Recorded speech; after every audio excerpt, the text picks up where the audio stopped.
let's jump gears. It is an honor to have Miss Alleigh Marre joining us, Executive Director, American Parents Coalition. Miss Marre, how you doing?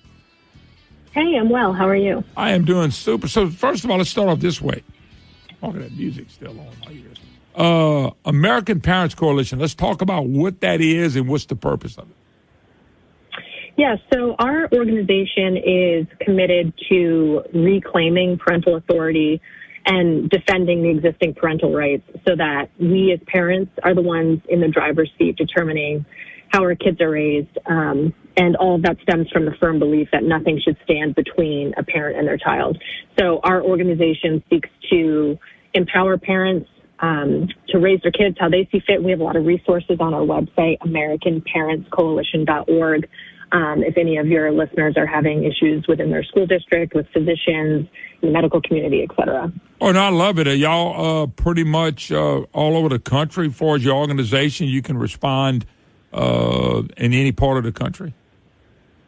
Yeah, that's right. And again, those resources available on our website, anybody can access those. We also send out I wouldn't call it a newsletter because we only do it when something really matters. It's not like you're going to get stuff in your inbox every single week, but on a semi-regular cadence, we send out these quote, lookout notifications where we're telling parents things to watch for in areas that really matter to them, like parental controls for digital platforms, streaming devices, social media, medical organizations, men and women's sports, all those types of issues. When there's something big that happens, we send a notification to our parents and kind of distill down beyond the politics of, hey, here's what's happening. Here's how it's affecting or can affect your family today. And here's some real-time stuff you can do about it while organizations like ours are working on the public policy front. Here's stuff you can do today at your family level at the kitchen table. No, I actually read about y'all and thought, wow, this is a organization that really cares about the parents and the kids. And I love the point, the part about how you're trying to not let anything get between a parent and their kids. And that's what I read. I thought, you know what, I like this because this gives people an opportunity to fight back. There should never be a school system or a doctor ever get in between a parent and their kids. And I think that's two of the main things y'all focus on. Exactly. Yep, that's exactly what we do. Well, let me ask you a question because you expose how American Academy of Pediatrics has continued to push the political agenda, dealing with kids and health and transgender treatment for kids. Talk a little bit about this fight because, by the way, 1,000% behind y'all on this one as well. What they're doing to kids, the propaganda and stuff is absolutely outrageous. So what kind of highlights can you tell us about this and incidents and things that y'all are working on here? Yeah, so I guess where I would start is, of course, the AAP, the American Academy of Pediatrics, is among the most influential medical organizations in the country.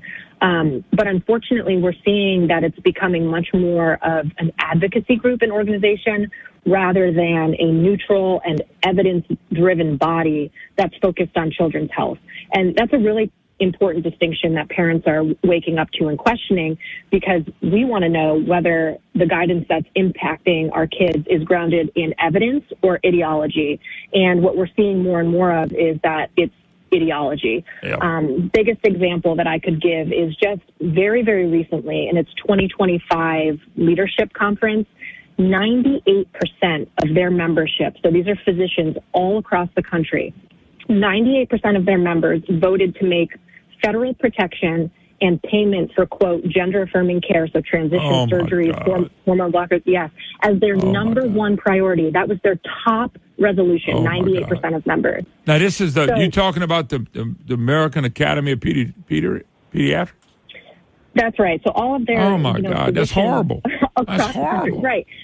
And what really made us kind of dig into this, and, I think some of it has kind of become sadly expected by many of us. We've seen our institutions kind of take this progressive bend. But what really made me dig into it was we recently saw two other big organizations take a step back.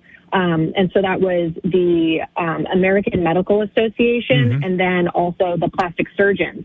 Both within the last few months stepped back and said, you know what, there's been a lot of new evidence that we've taken into consideration, and we are changing our guidance to say that no child, no minor should have this. You should be at least 19 years old before you're eligible for any of this big medical type of intervention. And despite that, the American Academy of Pediatrics has doubled down. They have been asked since both of those organizations changed their tune, and they've said, nope, nothing's changed for us. By the way, we had a governor named Bell Edwards, John Bell Edwards, who was a leftist. And we had a bill that passed to protect anybody under 18 years old from ever being operated on and having this transgender craziness done. And the Republicans in the House and Senate passed the bill to protect them. He vetoed it. Thank God, our Republicans don't have a lot of guts here, but when they thank God they overrode him. This is a governor who walked around and said, he's a big Christian, walked around, he's a big moderate Democrat, which is not even heard of anymore.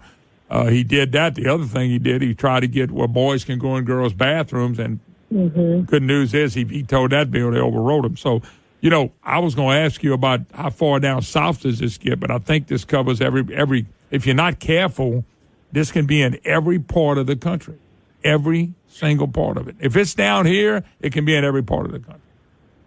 That's right. And that's where the parental rights and parental authority component of this becomes really important, because parents are being sidelined. And so what we want to do is make sure that people know the bent of these organizations, so that when you take your kid in for a doctor's appointment, you're not necessarily giving them any one-on-one time with the physicians. And the reason I flagged that specifically is they have, toolkits available for their physicians and stuff. And this is clear as day. It's on their website, hosted at AmericanAcademyPediatrics.com.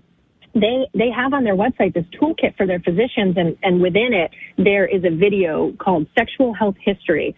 And in it, a pediatrician tells a teen patient that their discussion is private and it will be kept from their parents. And then the doctor goes on to discuss the sexual partners, specific acts, protection against pregnancy, all of that stuff with this minor, child under 18. Wow. And then the session ends, and this is, their mock session. It ends with the doctor prescribing birth control and emergency contraception, all of that not only without the parent being privy to this at all, but no after the fact, consultation with the parents to say, like, look, this is my medical recommendation, like not even an after the fact.